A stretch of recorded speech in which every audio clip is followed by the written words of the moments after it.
Imagine waking up to a for sale sign on every second lawn, a ghost town of empty storefronts, and the chilling silence where the factory used to roar. This isn't a dystopian movie. It's the cold reality facing some of Ontario's cities when the next economic crash hits. For years, massive household debt, reliance on fragile industries, and a wild housing bubble have acted like structural cracks beneath the foundation of the province. When the inevitable tremor comes, not every city will survive. We've crunched the numbers, analyzed the industry exposure, and found the 10 Ontario cities whose economic vulnerabilities mean they won't just struggle, they will fall first. If you live in or own property in any of these places, what you're about to hear will change how you look at your future. Stay tuned as we count them down, starting with a city struggling with a crisis of debt and a dramatic population drain. Starting our countdown at number 10 is Thunder Bay, a northern hub whose economy is facing a perfect storm of isolation and volatile markets. The critical hook here is isolation combined with resource dependence. Geographically cut off from the dense Southern Ontario economic engine, Thunder Bay's fate is intrinsically tied to the highly volatile global resource sector, primarily mining and forestry. When international demand for raw materials slows down, a certainty in a global recession, the investment dries up immediately, leading to deep, swift cuts across the board. Compounding this structural weakness is a long-term population decline, having lost a significant portion of its residents since 2016. Fewer people mean a perpetually shrinking local tax base, less consumer spending, and an increasing difficulty in sustaining essential public services. An economic crash wouldn't just close down resource operations. It would rapidly accelerate this resident exodus, making it incredibly challenging for a municipality to fund crucial infrastructure, sustain its local service economy, or provide a safety net for its most vulnerable citizens.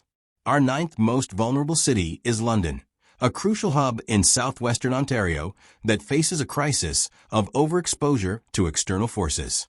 The hook for London is its hidden reliance on the U.S. supply chain and a sensitive service sector. While London might appear diversified, its local manufacturing and logistics are key support columns for the larger industries across the border, making it highly susceptible to U.S. recessionary impacts and protectionist measures like new trade tariffs.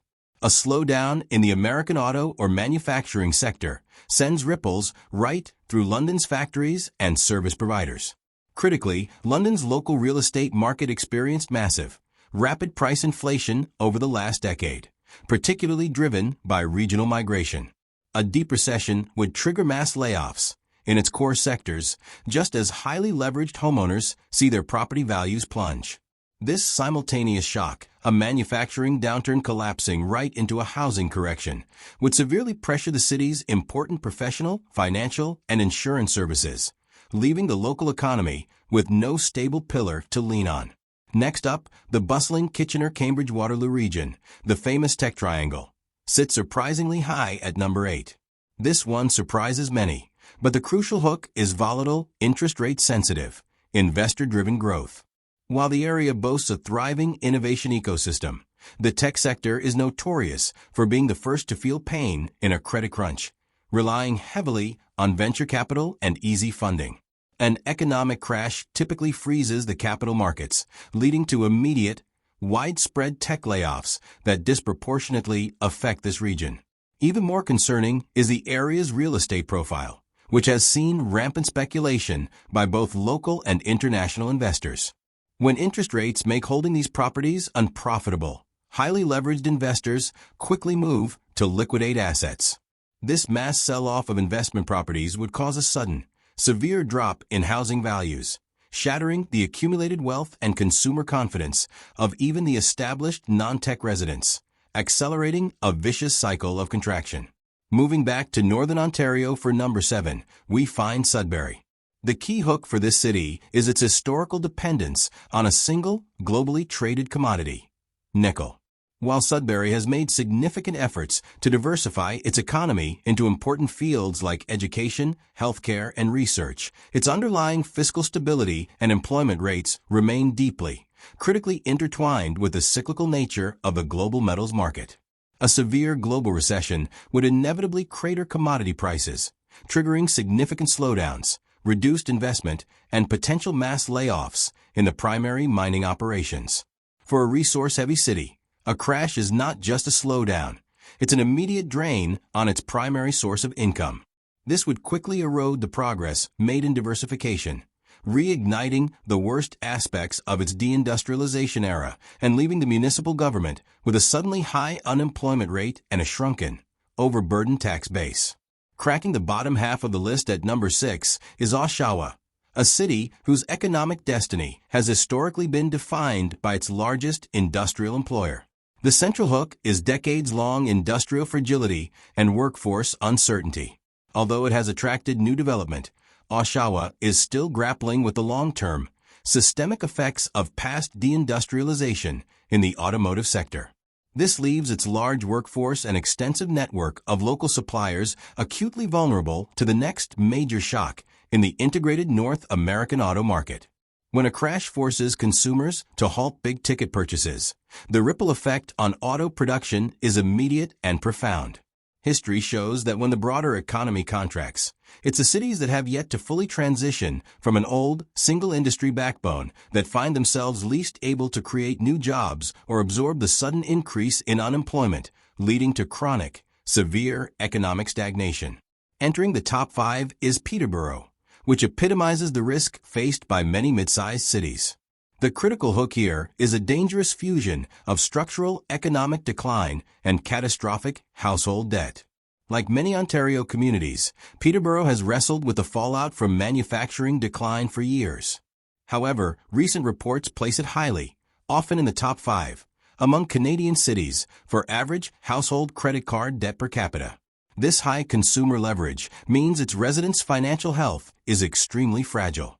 In an economic crash, a minor job loss, or a utility bill spike quickly translates into major debt defaults and foreclosures. The combination of its limited capacity for new, high-value job creation and a population already struggling to service massive personal debts creates a toxic local environment of low consumer confidence, rapid business failures, and rising personal bankruptcies.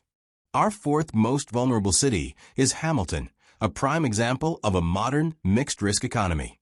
The essential hook is a speculative real estate boom colliding with a heavy industrial base. For years, Hamilton rode the massive wave of the GTA's housing market, seeing huge price appreciation that created a false sense of wealth. This speculative growth, however, rests uncomfortably beside its role as a critical heavy industrial and port city, making it acutely susceptible to trade wars and recession-driven downturns in construction and steel production. The devastating scenario here is simple. A global economic downturn triggers significant layoffs in its core industrial sectors, hitting the very homeowners who took on massive mortgages at peak prices. The resulting simultaneous collapse of the job market and housing market would be felt throughout the region, far beyond the factory gates. Nearing the very top of our list, Guelph lands at number 3. The startling, specific hook for Guelph is its extreme and disproportionate exposure to U.S. trade risks. Financial and economic modeling has repeatedly identified Guelph as one of the Ontario cities that would suffer the most economically under a scenario of renewed U.S. tariff threats or a trade war. The nature of its precision manufacturing, agriculture, and logistics base means its economy is highly integrated with and dependent on free-flowing American trade. A full-blown recession that includes trade protectionism would see its critical export-driven sectors, the engine of its growth, forced to cut jobs and halt expansion at a rate that the local service economy couldn't possibly manage. This specific, high-stakes trade vulnerability makes it one of the most fragile economic entities in the province when international politics and economics sour. The second most vulnerable city in Ontario is Barrie, whose risk is defined by a single shocking data point. The terrifying hook here is Canada's highest household credit card debt per capita. Barrie is often cited in national financial reports as the city with the most leveraged consumers, meaning the average resident carries the heaviest weight of personal, unsecured debt. A huge portion of its working population are supercommuters who rely on high-paying jobs in the Greater Toronto Area. A sudden economic crash means two things happen simultaneously. First, those lucrative GTA jobs are the first to be cut, and second, these high-debt households immediately become unable to service their massive obligations. This city is utterly exposed to a consumer debt crisis that would quickly translate into mass defaults, foreclosures, and a pervasive freeze in local economic activity, making it the most immediate victim of a breakdown in personal finance.